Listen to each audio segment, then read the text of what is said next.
Bonjour et bienvenue sur ce nouvel épisode des Marqueurs de Futur.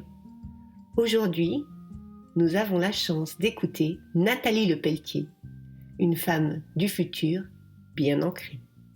Bonne écoute. Nathalie, ce que je vais demander, c'est ton intention pour aujourd'hui, dans le fait d'avoir accepté de te livrer donc, à travers ce podcast Marqueurs de Futur. Voilà, quelle est ton intention ? Mon intention, c'est d'inspirer et d'enchanter et de ramener en fait en chacun cette capacité à enchanter sa vie, à enchanter le monde et de peut-être partager ma vision en fait. Et si elle peut inspirer ou déclencher des passages à l'action chez certaines personnes, c'est formidable. Puis voilà, et c'est partager un bon moment avec toi aussi, voilà, parce que je sais que c'est toujours riche de création, de créativité. Merci, écoute, c'est vraiment déjà un plaisir, une joie de t'avoir dans ce podcast, dans cet épisode, parce que vraiment, tu es une personne, je voulais te le dire, qui compte beaucoup dans mon expansion. Donc voilà, c'est un double cadeau que tu me fais en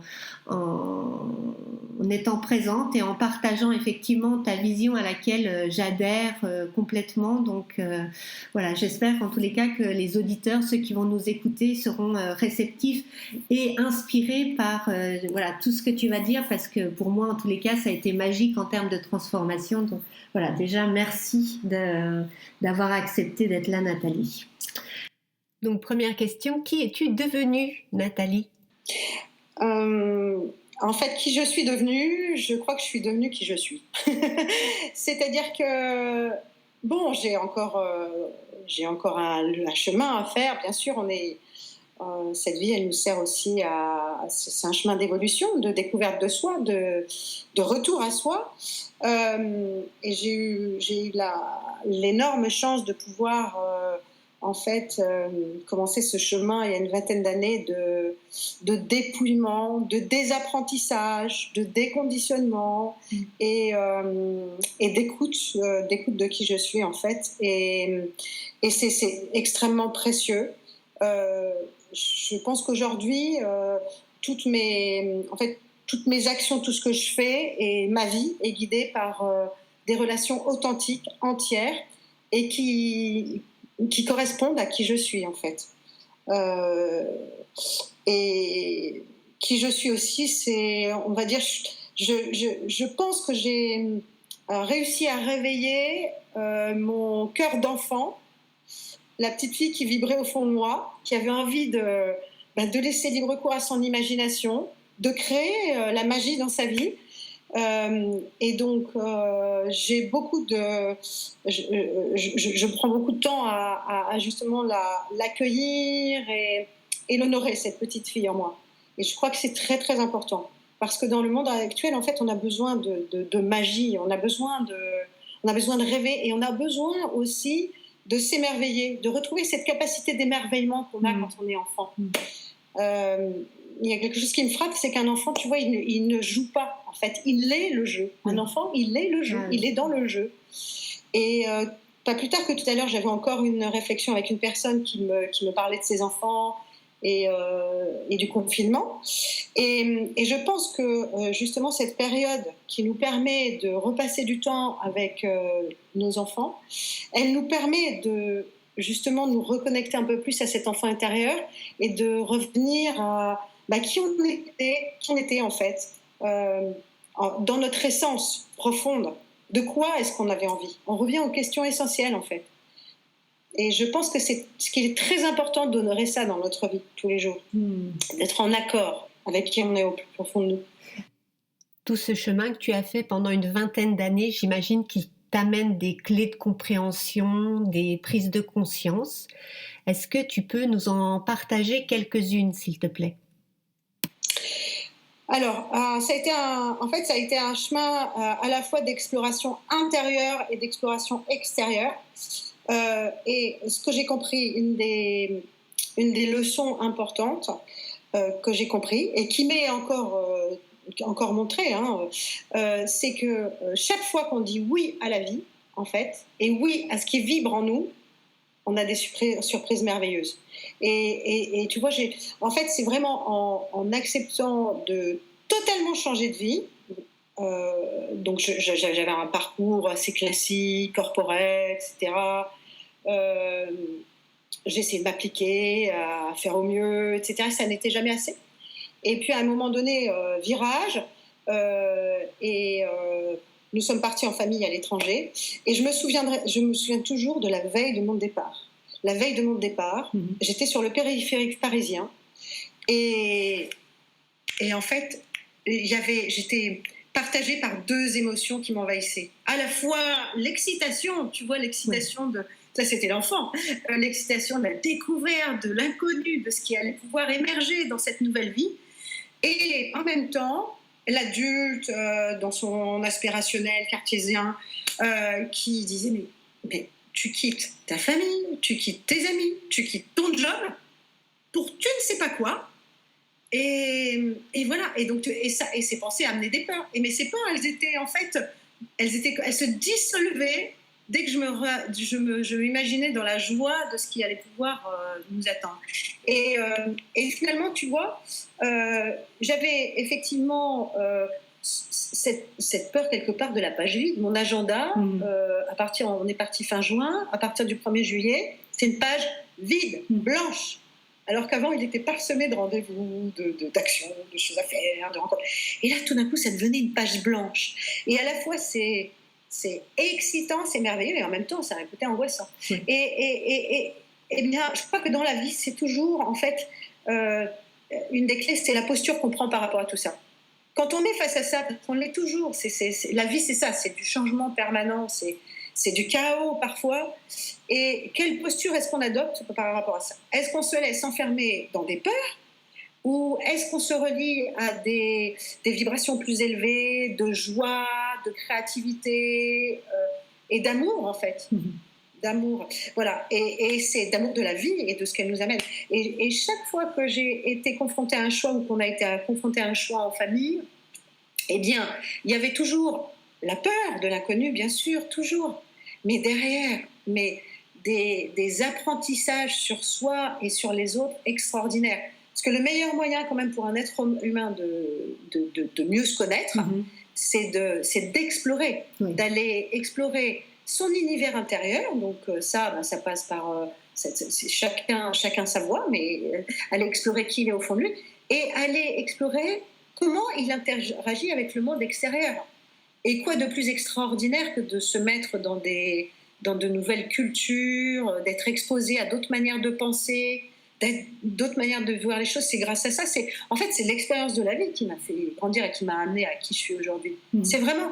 Certes, il y a eu des apprentissages théoriques, des compétences que j'ai acquises, beaucoup de choses. Mais c'est la vie, en fait, et avec les choix, avec les réflexions, avec les liens, les prises de conscience, les liens qu'on peut faire entre des dimensions visibles, matérielles, et des dimensions invisibles, en fait, de ce qu'on perçoit, de ce qu'on capte. Donc, c'est vraiment... s'il y a une chose que je retiens, tu vois, c'est... en fait, dire oui à la vie, à ce qu'elle nous propose. Voilà. Arriver à dépasser les peurs et se dire non, mais il y a quelque chose à apprendre, à comprendre, il y a toujours une expérience extrêmement intéressante. Et c'est ça, c'est faire les choix, en fait, guidés par ce qui nous fait vibrer à l'intérieur. Je trouve, tu vois, quand tu racontes ça, l'image qui me vient, c'est l'idée d'une exploratrice, vraiment une aventurière avec un goût, une soif de la découverte. Est-ce que tu te sens comme ça? Est-ce que tu penses qu'il faut avoir ce goût-là au départ, ou est-ce que c'est quelque chose qui peut s'apprendre, ce goût-là? Alors déjà, tu vois, c'est intéressant la question que tu me poses, parce que souvent, les personnes avec qui je travaille, je leur demande mais quels étaient vos rêves enfants? À quoi vous rêviez? Et comme par hasard, enfant, je rêvais d'être exploratrice, je rêvais d'être journaliste et je rêvais de parcourir le monde, vraiment. Et finalement, c'est ce que j'applique dans ma vie. L'exploration de son univers intérieur et l'exploration de l'univers extérieur. Et bon, je pense qu'effectivement, on peut avoir une propension à explorer, mais je crois qu'on l'a tous, on porte tous en chacun de nous cette curiosité pour l'autre. En fait, c'est un peu le fondement de l'humain. On n'est rien sans les autres, en fait. C'est quoi être humain, au final? Quand on se pose la question, c'est quoi être humain? Être humain, c'est échanger, partager. On le voit aujourd'hui, où on est confronté à une situation où on est enfermé chez nous sans pouvoir voir les autres. Combien il est important de continuer à créer des liens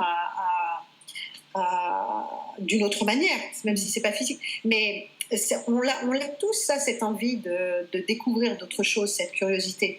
Mais je pense qu'elle est plus ou moins marquée selon les personnes. Et puis surtout, le système d'éducation et le système scolaire contribuent à développer ça ou à le censurer.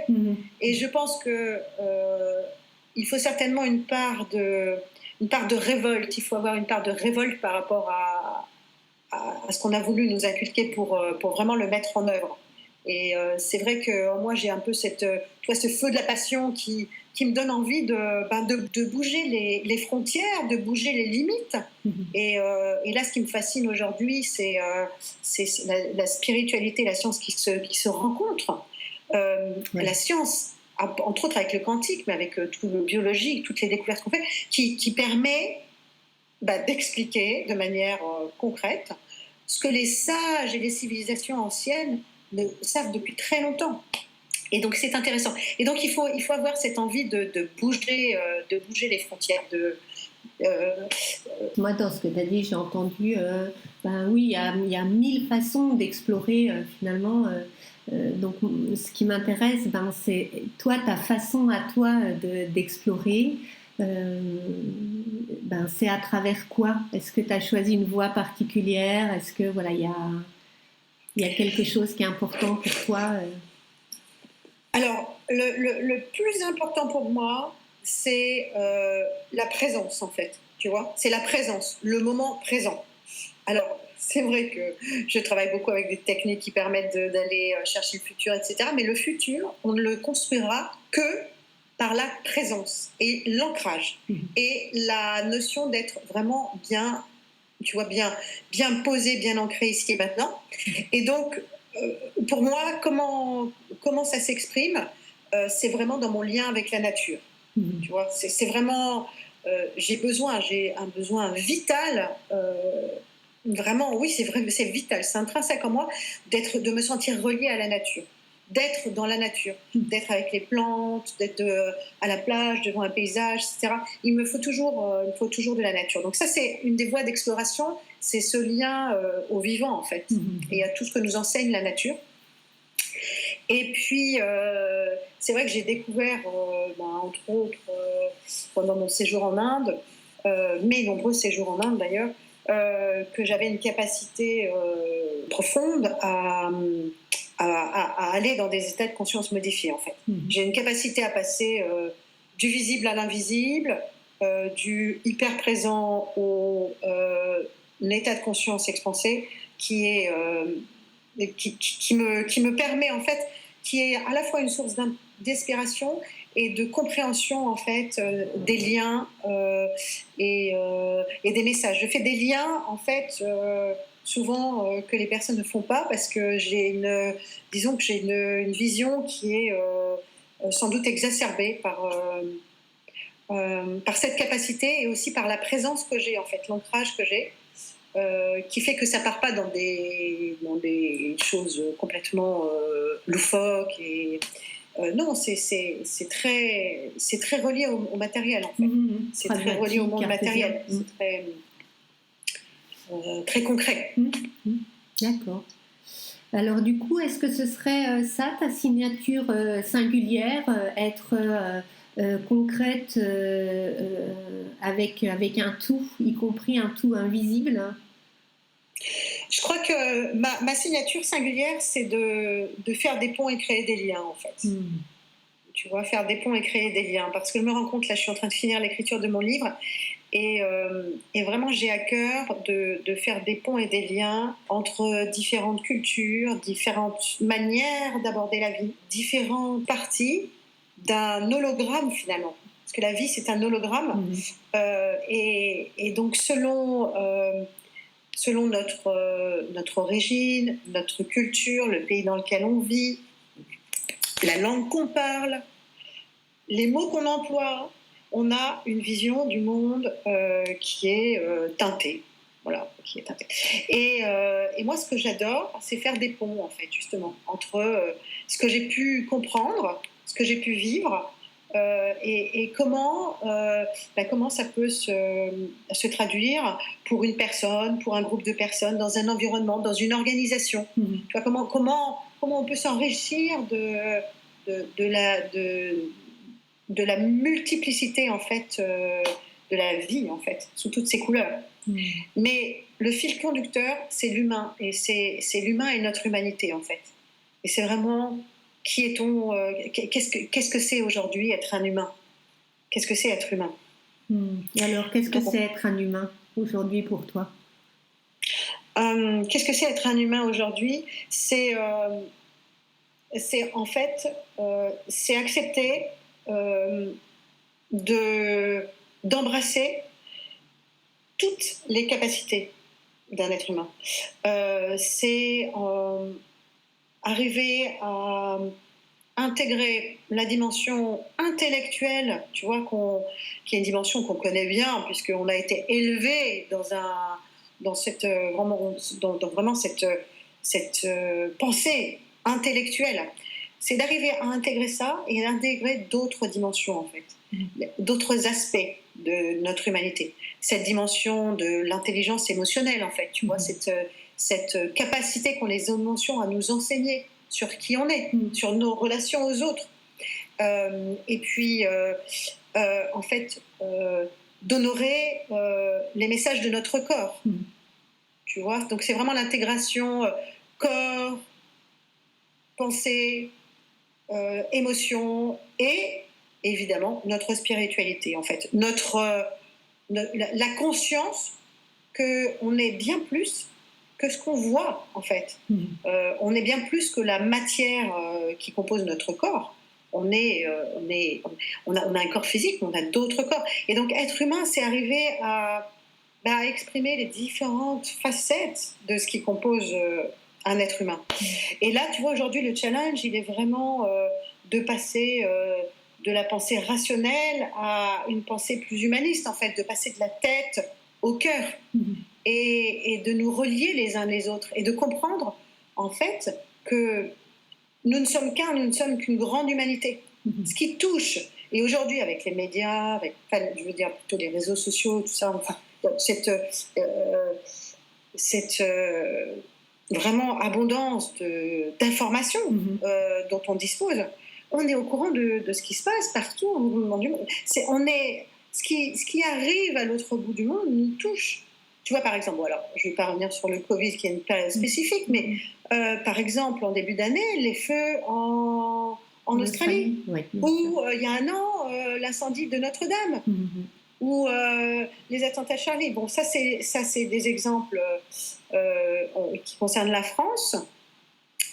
Et ben, qu'est-ce qui s'est passé? Moi, ce qui m'a émerveillée, c'est que, bon, évidemment, il y a des réactions, il y a des réactions d'opposition, etc. Mais il y a aussi tout un pan de l'humanité qui s'est mis en phase, tu vois, cœur, âme, esprit, qui s'est mis en phase dans des pensées de lumière et d'amour pour apporter, tu vois, autre chose, pour dépasser le traumatisme que chacun des événements représentait. Et c'est ça, en fait, ces moments-là où l'humanité se met ensemble pour appréhender un événement qui a été traumatique, mais c'est ça qui fait notre humanité et être humain aujourd'hui.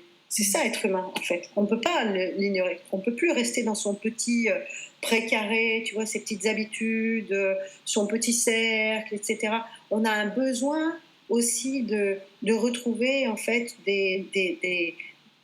d'autres humains, des personnes qui sont dans notre vibration, qui partagent les mêmes aspirations que nous, qui ont les mêmes rêves, et de construire ensemble. Il y a vraiment un besoin de se réunir. Oui, maintenant on est vraiment dans la synergie. Oui, et la notion de tribu, tu vois, la notion de tribu, Oui. elle va revenir. Ce lien particulier avec la nature, et puis ce lien aussi particulier avec les civilisations anciennes et entre autres orientales, fait que tu vois, je m'intéresse vraiment à leur mode de fonctionnement. Par exemple, aux Émirats, moi, je les ai vus d'une autre manière dès que j'ai été installée là-bas. J'ai vu leur manière de vivre. Ça s'appelle aux Émirats des jalis. En fait, c'est des cercles en fait où on se retrouve pour parler. Ah oui. Et tu vois,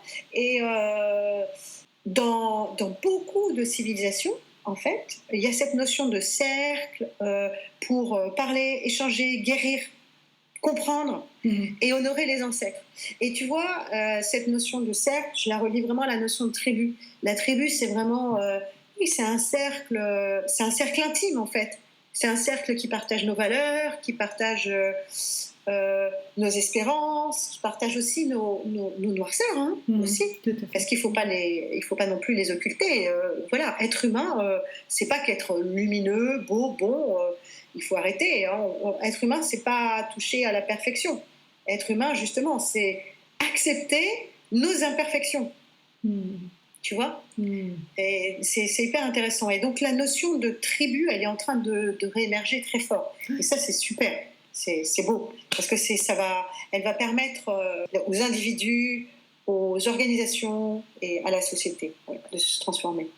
Toi, dans la tribu, on va dire, dans laquelle tu es, vos envies de transformation future, ça ressemble à quoi pour toi, pour cette tribu que tu incarnes là aujourd'hui? Ça ressemblerait à quoi? En fait, ça ressemblerait, et je l'aborde un peu dans l'introduction de mon livre, tu vois, ça ressemblerait à un monde où les femmes et les hommes avancent en se tenant par la main, et où ils laissent en fait la pleine voie en fait à la magie de l'enfance, où ils honorent et respectent et ils écoutent et ils comprennent que en fait c'est dans les deux sens. L'éducation, c'est pas quelque chose qui va dans un sens, mais les enfants nous apprennent aussi, ils nous enseignent, c'est des livres. Et donc c'est un monde où tu vois tout le monde a une place importante. Il y a pas, c'est un monde en fait sans hiérarchie. En fait, de toute façon, pour moi, le monde de demain, très différent de celui dans lequel on vit et qui commence à émerger en fait. Et en fait, tout le sens de ce que je fais, c'est d'aider à mettre dans la matière le monde qui émerge, tu vois. Donc d'aider les personnes qui impactent à vraiment encore plus le concrétiser, ce futur émergent, en le voyant, en l'intégrant, en l'incarnant et en posant des actes. Et en fait, donc dans ce monde de demain, il n'y a plus de notion de hiérarchie, tu vois. C'est vraiment du c'est du co-exister, co-animer, co-créer, communiquer. C'est du ensemble. On passe du je pense donc je suis, qui a quand même été la base de la construction de notre société actuelle, au je suis parce que vous êtes. Vous êtes donc je suis. Je suis à travers vous, tu vois. Et voir en l'autre un reflet de soi-même. Donc, en fait, ça, tu vois, c'est assez philosophique, c'est une vision assez philosophique, mais qui peut finalement se décliner dans tous les pans de la société. Et qui déjà, il y a déjà des... Oui, tous ces modèles de scope. Voilà, il y a déjà des modèles émergents, tu vois.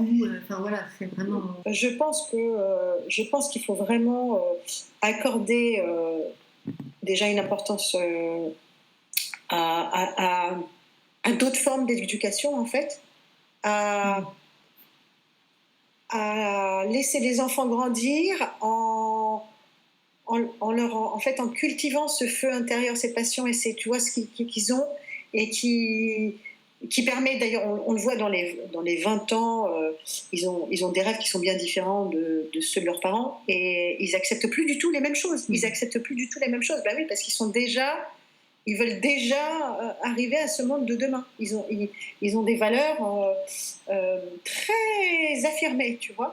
Et donc, c'est vraiment... alors, donc, il y a cet aspect humain et il y a un aspect, évidemment, mais ça, c'est incontournable, de retour à l'intelligence de la Terre, de la nature et de notre lien à la Terre. C'est vraiment une condition importante. C'est-à-dire qu'on s'est trop déconnecté en fait de la Terre et des cycles de la vie, tu vois, même des cycles de la vie. Regarde dans notre société, par exemple française, la place qu'on accorde aux personnes âgées. Oui. C'est choquant. Par exemple, en Inde ou dans tous les pays asiatiques, mais les personnes âgées ont un rôle central. On les met, tu vois, au centre de la famille. Elles sont porteuses de sagesse. On les vénère. Nous, on les cache. Enfin, il y a tout un aspect, philosophique par rapport à ça. Et donc, c'est vraiment, on a perdu cette sagesse et ce bon sens des cycles de la vie et des cycles de la nature, des cycles de la terre, auquel il faut se reconnecter. Il faut se reconnecter à la sagesse de la Terre. Et tu vois, il y a tout ce qui émerge comme, en fait, biomimétisme, parce qu'en fait, on ne réinvente rien. Tout dans le monde animal, le monde végétal, il y a déjà toutes les connaissances dont on a besoin. Tu vois. Et donc, dans le monde du futur, on sera à nouveau reconnecté à ça. C'est évident. C'est évident qu'on vivra en lien avec la nature. Enfin, moi, je vois un très beau monde dans le futur. Donc, c'est sûr que parfois, j'interpelle quand je dis ça. Bon, ça ne veut pas dire que ça ne va pas passer par des moments difficiles et compliqués. Parce qu'il va falloir qu'on se défasse de nos modèles anciens qui sont totalement obsolètes. Ça peut être douloureux. Et puis que tout le monde n'a pas envie de le faire. Donc, dès qu'il y a de la résistance, les résistances, elles finissent par se cristalliser dans notre corps et par générer des maladies, du stress, du burn-out, enfin tous les maux de notre siècle. Et donc, je pense que vraiment se reconnecter à l'intelligence du vivant, c'est ce qui nous permettra de créer un futur abondant. Tu vois, on n'a pas encore exploré toutes nos capacités. Tu vois, par exemple, un exemple concret, quand tu passes de la tête au cœur, tu as immédiatement une vision expansée de la vie. Tu as parce que, en fait, mais c'est le cœur, le maître d'orchestre de tout. C'est le cœur qui a la vérité. C'est notre cœur, la sagesse du cœur, l'intelligence du cœur, c'est pas un mythe. Et donc, tu as une vision expansée, tu es plus intuitif. Bon, voilà, il y a beaucoup de choses qui se passent. Ça, déjà, tu vois, cette bascule, on l'a pas faite. D'un point de vue humanité, elle n'est pas faite. Alors, juste dis-moi, donc dans ce monde de demain, qu'est-ce que tu feras ? Qu'est-ce que je ferai ? Oui. Elle sera quoi, ta mission de demain ? Je pense que, en fait, je m'arrêterai jamais de transmettre, de partager, d'inspirer et d'explorer les limites, tu vois, d'explorer les limites de l'humain et d'aller là. Ça, pour moi, ça fait juste, justement, c'est un tournant et ça fait juste démarrer parce que la science alimente en fait ce que je perçois depuis longtemps. Tu vois, de la réalité d'un être humain. Et donc la science l'alimente. Et là, tu vois, en ce moment, je suis en train de suivre une masterclass qui s'appelle Technology, Evolution and Consciousness avec des scientifiques américains qui sont vraiment à la pointe des sujets. Et donc, notre exploration de l'univers extérieur, elle est infinie. Et notre exploration de l'univers intérieur, elle l'est aussi, tu vois. Et donc, voilà. Mais en fait, tu vois, je ne fais pas de plan Alors, autant j'ai des visions de l'avenir, de ce qui sera, et autant j'aide les individus, les organisations à avoir des visions, autant je suis vraiment, justement, j'ai soin de rester très alignée, très ancrée, pour me laisser guider par la vie, tu vois. Et donc, je sais que la vie m'amène là où je dois être et à comprendre ce que je dois faire. Qu'est-ce que tu aimerais dire aux gens, un truc qui, de là où tu en es aujourd'hui, tu vois, qui te semble hyper inspirant et éclairant, que tu as envie de partager pour justement ouvrir les esprits et peut-être le cœur, je ne sais pas. Eh bien, écoute, moi j'ai envie de dire, écoutez votre cœur, parce que lui, il sait déjà où vous allez. Écoutez votre cœur. Ouais. Il a toutes les réponses. Et donc, dans écouter votre cœur, écoutez votre corps, écoutez vos émotions. Passez du temps avec les gens que vous aimez. Passez du temps à faire ce que vous aimez faire. Pour vraiment avoir une vibration plus élevée, être dans les beaux attributs du cœur, tu vois. La compassion, l'authenticité, voilà, toutes ces valeurs, écoutez votre cœur et essayez au maximum de se relier, reconnecter à ses rêves. Tu vois, c'est un moment aujourd'hui pour faire le point. Mais de quoi est-ce que je rêvais ? Qu'est-ce que je rêve ? Qu'est-ce que je rêve en fait d'amener dans ma vie ? Et comment est-ce que je rêve de contribuer ? On contribue tous. Personne n'est inutile. On est tous très importants. On est tous très importants. Mais tous les maillons de la chaîne, il n'y a pas, tu vois, il n'y a pas de petit job. Il n'y a pas de petite vie. Tout est dans la manière dont on l'aborde. Tout est dans la manière dont on l'aborde. Vraiment. Et je crois qu'aujourd'hui, c'est au cœur des questions qu'il va falloir se poser pour justement modifier et faire évoluer toutes les organisations. C'est remettre en fait l'humain et le cœur au centre de tout et écouter son cœur. Et alors, toi, si tu écoutes ton cœur, qu'est-ce qui t'inspire exactement ? Moi, tu sais, en fait, je ne résiste pas.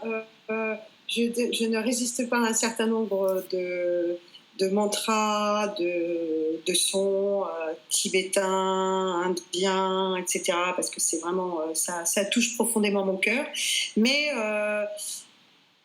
alors, pareil, je fais des références plutôt anciennes, donc du coup, c'est vrai sur les contemporains. Mais je pense par exemple, tu vois, les Beatles, ça a été quelque chose. Et Imagine, en fait, c'est une chanson, mais qui m'émeut profondément, quoi. Parce que c'est clairement c'est une chanson qui me touche parce que pour moi, elle nous montre combien on peut vraiment créer notre réalité en imaginant, tu vois. Ouais. Et voilà, donc la musique, c'est quelque chose d'essentiel, je pense. Et la musique, c'est vraiment un des moyens de faire vibrer en fait la fréquence de notre cœur et justement de s'élever. Je t'en parle parce que ça, tu vois, ça fait partie de la médecine du futur. Oui. Tu vois, quand on parle du futur, j'ai la chance dans les interventions que je fais, dans les formations que je fais, de travailler avec beaucoup de personnes qui sont très visionnaires, très leaders du changement. Voilà. Et donc, on a vraiment... chacun, on compose, tu vois, un puzzle qui donne accès à la réalité du futur.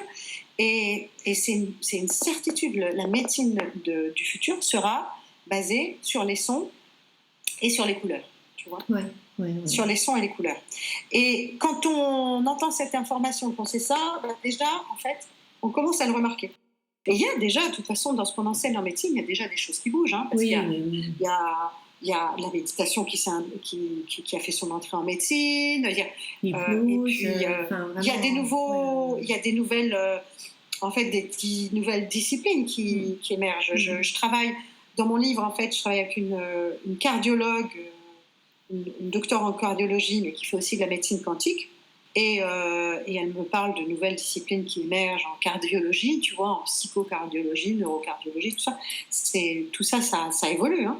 Et à partir du moment où il y a une évolution et que on se rend compte que les sons et les vibrations touchent le cœur, il va y avoir forcément des recherches dans le sens de comment guérir certains maux du cœur. Avec des sons, bien sûr. Tu vois. C'est déjà fait d'ailleurs, c'est déjà fait. Mais ce que je veux dire, c'est que ça va se démultiplier, prendre une autre échelle. D'accord. Bien. Est-ce qu'il y a une question que tu aimerais que je te pose et que je t'ai pas posée, voilà, et tu te dis, j'aurais vraiment eu envie de dire ce truc-là. Tu vois, ce à quoi je pense simplement, c'est que aussi l'essence ce qui doit nous animer, c'est vraiment la joie, le plaisir, tu vois. Et c'est une fausse croyance encore de penser que pour réussir, il faut travailler dur, tu vois, par exemple. Voilà. Non, quand on fait dans la joie, le plaisir, la passion, mais on fait tellement plus facilement, et on touche, et on réussit. Voilà. Et donc, tu vois, c'est ça aussi, oui, peut-être qu'on n'a pas évoqué, mais c'est vraiment cette notion-là. Mais sinon, oui, j'ai l'impression que j'ai donné pas mal d'informations, mais j'en ai tellement à partager, c'est ça, en fait. Et c'est une telle passion pour moi qui m'anime quand je partage tout ça, tu vois. J'ai tellement envie de partager cette vision et qu'elle puisse imprégner et inspirer pour qu'on le transforme, ce rêve. Et tu vois, mes vœux de cette année, mes vœux plus sur ma page Instagram et à des contacts. Je ne fais pas la différence entre professionnel et personnel en plus. C'est ça. Il n'y a pas vraiment de limite. Mais c'était de l'invisible au visible. Je nous souhaite de créer le monde de nos rêves, de le manifester, tu vois. Depuis l'invisible au visible. Parce qu'il émergera de l'invisible. Clairement. Bien sûr. Oui. Ok. Écoute, voilà. Merci vraiment beaucoup pour ces brillants messages. Voilà, j'espère, vraiment, j'espère que ça va en inspirer plus d'une et plus d'un. Et puis, ma foi, oui, un tome 2, un tome 3. Suivre, tu reviens quand tu veux. C'est voilà. Avec plaisir pour faire d'autres épisodes. Vraiment, c'est une joie. Donc, merci beaucoup. Écoute, Julie, je te remercie de m'avoir donné la parole. Et puis, écoute, laissons-nous guider. Surfons sur ce que la vie en fait nous amène, c'est ça, et continuons à explorer, justement, oui, à partager, à faire entendre des choses qui permettent d'amener le futur aujourd'hui. Super. Voilà. Et merci beaucoup. Merci à toi, merci beaucoup Julie, et à très bientôt.